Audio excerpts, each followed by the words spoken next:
Hey guys, this is John. We are live here. We'll see if we can get some people start popping in here. So this is the inaugural event for Through the Eyes of the Other. Basically, the point of this group is we want to see through other people's eyes. I'm coming from a Christian background, and I know that there's a lot of people that as Christians, as I talk to other Christians, that we don't really understand. And the things that we don't understand are things that we fear. So I want to try to help get rid of some of that fear, get rid of some of that misunderstanding, get rid of some of that ignorance. And tonight we're going to be talking, this is called Through the Eyes of Islam. We're going to be talking to a Muslim. I'm going to introduce you here. There we go. Say your name. I know I'm gonna mispronounce it. My name is Muzaffar Ahmad. Muzaffar. Okay. All right, Muzaffar. Tell us a little bit about yourself. I am a member of the Ahmadiyya Muslim Community. Been living in the U.S. Since '98.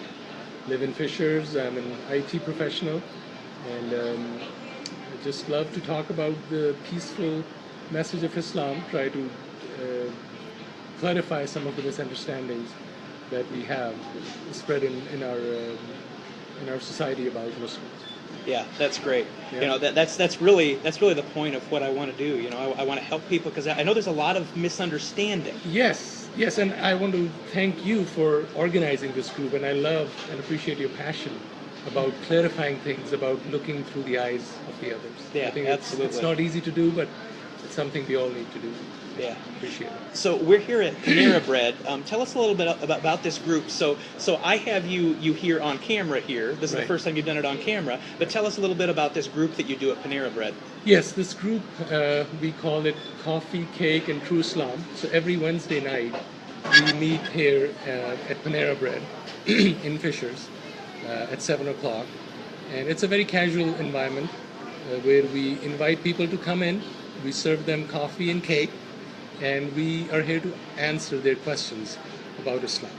So that's how we got in touch. We have several other friends who, some of them show up regularly, some of them show up every once in a while, and we spend an hour and a half, 2 hours, depending on how interesting the conversation is.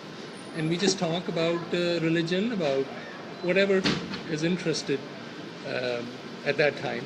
So that's what we do, and it's not just that we are doing here in Indianapolis. This is a program that the Ahmadiyya Muslim Community, which is a sect among the bigger Islamic community, we are doing this across the country, across the United States. We have more than 70 chapters. So events like these are happening across America. And there's only one purpose, is to clarify misunderstandings about Islam and to convey the true and real teachings of Islam, which is all about peace, which is all about love, and just like any other religion. So the message here is Islam is no more or less violent than any other religion in the world. The basic purpose of all religions, just like Islam, is to spread peace, to spread love, and to give a way for people to reach the divine and live a purposeful life. So as an American Christian, I know that there's a lot of misunderstandings about Islam. And so when you say that the purpose of this group is immediately my mind goes, oh well, the purpose is to make everybody a Muslim. Well, I wouldn't mind if you do that, but you say it's really more about clearing up misunderstandings. That is really the message. And our community has launched a website called trueislam.com. So I will encourage your viewers to check it out, trueislam.com. Mm-hmm. And it has 11 points on it. The purpose of that program is, that website is very closely tied with what we are doing here. And the purpose is to present 11 points about Islam that totally negate what the ISIS and other extremists say. For example, they say women have not equal rights as men. But true Islam says women have equal rights compared to men. They say you cannot have freedom of religion, you cannot have freedom of speech. True Islam says you can. So there are 11 points that we have published on that website, and I would encourage your viewers to go to that website, read those 11 points, and share the message. Tell people that ISIS or Taliban or Boko Haram they do not represent Islam. They are distorting the message of Islam, and we are trying to correct that distortion to tell people Islam is nothing to be worried about. Islam is a religion of peace, and our community, our motto is love for all, hatred for none, and that's the true message of Islam. So you keep saying true Islam, Yes. true Islam, true Yes. Islam. So this message of true Islam, is this something that there are other Muslims that think that you're spreading something that's very much not true Islam, and there are others that think you are spreading true Islam? I would say that a vast majority of Muslims would agree with most of those 11 points, any day, any time. However, there are those extremists that are, again, distorting the message of Islam. They would say no. All of these 11 points, they would put a big red cross on all of those 11 points. So you will find both sides, but the majority of Muslims in the world, in the US, will agree with those 11. Sure.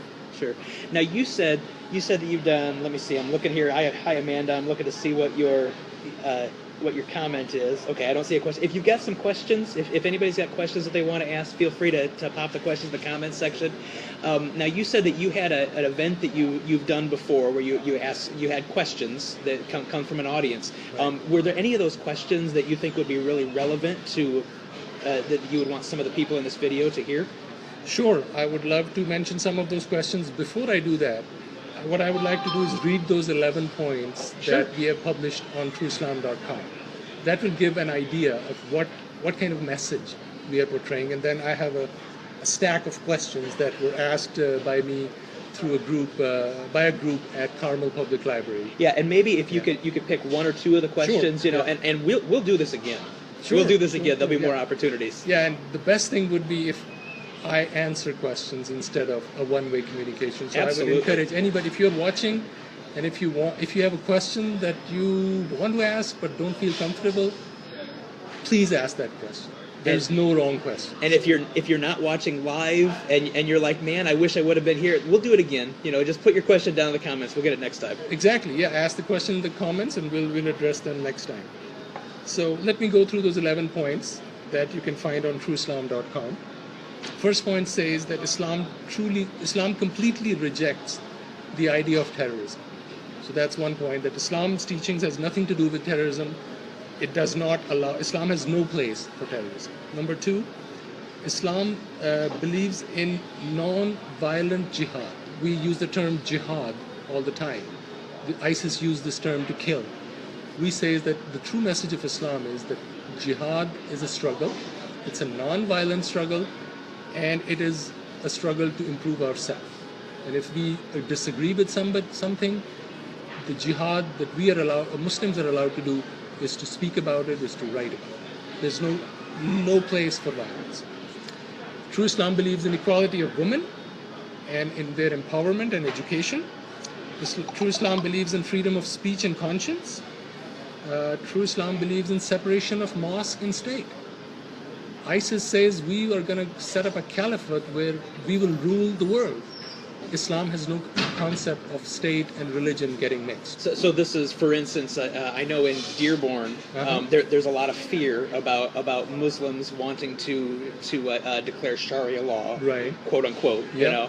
And so you're saying under true Islam that's nonsense. It is absolutely nonsense. Sharia law is a code, is a recommended laws, and it's up to the people of the land to decide if they want to adapt any or all pieces of that law or reject them altogether. Islam has no compulsion. There's no concept of compulsion that you better believe in Sharia or else. That's not happening. So separation of mosque and state is a pillar of Islam. And point number 6 is that Islam believes in loyalty to the country where you're living. So Muslim, if their religion tells them to be loyal, so there's no possibility of a resident of the U.S. being against the U.S. or any other country that they live in. Islam declares universal human rights. So human rights are very important in the religion of Islam, and Islam also believes that the Holy Quran is the book that Muslims are followed, and all verses of it are valid. Some Muslims believe that some verses of Quran that are more peaceful are invalid, and they have been replaced by violent verses of Quran. And we say no, you have to take the book as a whole. And when you read it in context, you realize that the violent verses are for specific wartime, and they're not related to all times, all the time.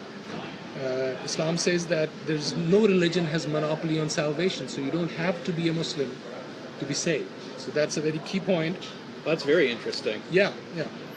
And True Islam also believe that we need a unity of leadership. Muslims in today's world need a leader who can point them to the right direction and who can set limits on Muslim behavior. And Islam rejects the concept of a bloody Messiah or a second coming where it will be violent. So Islam rejects that concept. So those are the 11 points I wanted to mention. Yeah. And we're happy to talk about any of those if anybody wants. So let me pick a question. I'll let you pick a question randomly from these 20. Pick a question randomly. Yeah. All right. Okay. Can you name a Muslim country that allows the free exercise of any and all religions? So the question is, does any Muslim country in the world allows free exercise? Yeah. So I think the fear there is that I've heard that Muslim countries say you can only be Muslim. You can only be Muslim. Yeah. So let me start by asking you a question. What is the biggest Muslim country that you can think of? Oh boy, I'm terrible with geography. You have no idea. Give me one name. When I ask you to Afghanistan. Give me Afghanistan. Afghanistan is a very, very small Muslim country if you look at the population. The biggest country, or the country with the most number of Muslims, is Indonesia. Okay. You don't hear Indonesia putting restrictions on women. Mm-hmm. You don't hear them beating or trying to implement Sharia law. You don't hear Indonesia imposing restrictions on free exercise of religion for Christians or for Jews. So that's one example where a Muslim country is allowing free expression of religion. And I know when I hear a lot of people talk about Islam, they say, women can't drive in Saudi Arabia. Well, Saudi Arabia is not a good representation of a Muslim country. They are being ruled by a dictatorship for decades, and they just do ways that suit them. So that's more about Saudi Arabia and the rulers of Saudi Arabia than it is about Islam. Right. And some people may say, it's not just Saudi Arabia. Maybe Kuwait does the same thing. Maybe Iran has restrictions. Maybe Afghanistan, Taliban do all the bad things. I know they're all bad examples. None of them represent true Islam. Yeah. And it's not about the religion of Islam. It's just the sad state that the majority of the Muslim world is going through. A couple of hundred years ago, Muslim empires were a model state. They were leading the way in mathematics, in arts, in sciences. There was prosperity, there was freedom. The oldest university in the world was set up by a woman in Morocco, a Muslim woman in Morocco, and it's still running. So Muslims are just going through that state where when you look around, you find Muslim countries doing all kind of crazy things. So again, there are bad countries, or I would say there are bad Muslim countries. Do not confuse them as ideal Muslim countries. All right. Well, I'm going to ask two more questions, okay, and then we're going to wrap this up a little bit. I have people that will be from all around the religious spectrum, including no religion, and so I really like to get ideas from all over the place. And one thing that I like to ask you is, what do you feel that other major world religions, including atheists, believe about Muslims? What do you think that they believe about Muslims? Yeah. I think that one misconception Americans have about Muslims is that all Muslims think the same way, they believe in the exact same thing, they dress the same way, they eat the same kind of food, they're from the same part of the world. And that's a misconception I want to clarify, that Muslims live in all parts of the world, in the Middle East, in Asia, in Europe, in Africa, in Americas. And they believe differently. There are different sects. Most of the people have heard about Sunnis and Shias, but there are tens and hundreds of sects within Islam, with differences in interpretation of the scriptures. Some are influenced by different cultures. So that is one misconception I want to clarify, that there's a large diversity within Islam. Sure. Yeah, sure. So what do you believe about other major world religions? What are some things that you do think about other major world religions? As a Muslim, it is... Either you individually or Right. Muslims in general. Yeah.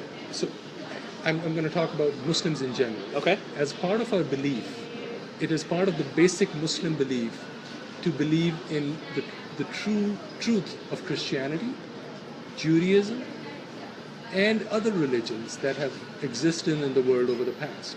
So my belief is that Islam is not a new religion. It's the revival of the one true religion that God has given to humankind over centuries. So at one point it was Judaism, at one point it was Christianity, at one point it is Islam. Similarly, in other parts of the world there is Hinduism is a religion. Native Americans had a religion. Our belief is that God has sent his messengers to all people in all times, and it's all the same message. There have been different labels put on different religions, but if you look under the covers, it's all the same message: to believe in a divine power, to do good deeds, to kill your evil desire, to do the right thing. That's really the crux. And is this a common belief among Muslims? Yes, all Muslims believe in Christians to be true, Jews to be true, Prophet Jesus. Muslims believe that Jesus was a prophet. And in the Quran, which is the holy book of Muslims, there's a chapter named after Mary. So there's a chapter in Quran called Mary. So Mary is regarded as at a very high status by Muslims. Jesus is regarded as an extremely pious person, a prophet by Muslims. So is Moses, so is Adam, so is Abraham. So Muslims believe that all of these religions were true, and their teachings were the same teachings as Islam is teaching at this point. Yeah, that's very interesting to me, because coming from a Christian background, Right. most Christians are very exclusive in their faith. Right. Yeah. And so that's a very different thing to me. Yeah. Now there may be some Muslims, again, there's big diversity in Islam. So there are some Muslim sects who may believe that you have to be a Muslim to be saved. Just like there are similar people in all other religions. Correct. But the true Islam's teaching is that if you believe and do good deeds, you don't have anything to fear. You can be a Christian, you can be a Jew, you can be any other religion. As long as you believe and do good deeds, you have nothing to fear about. And that's the message of the Holy Quran. Well, awesome. Well, thank you very much for taking time with us here, Muzaffar, and I'm sure we will do this again.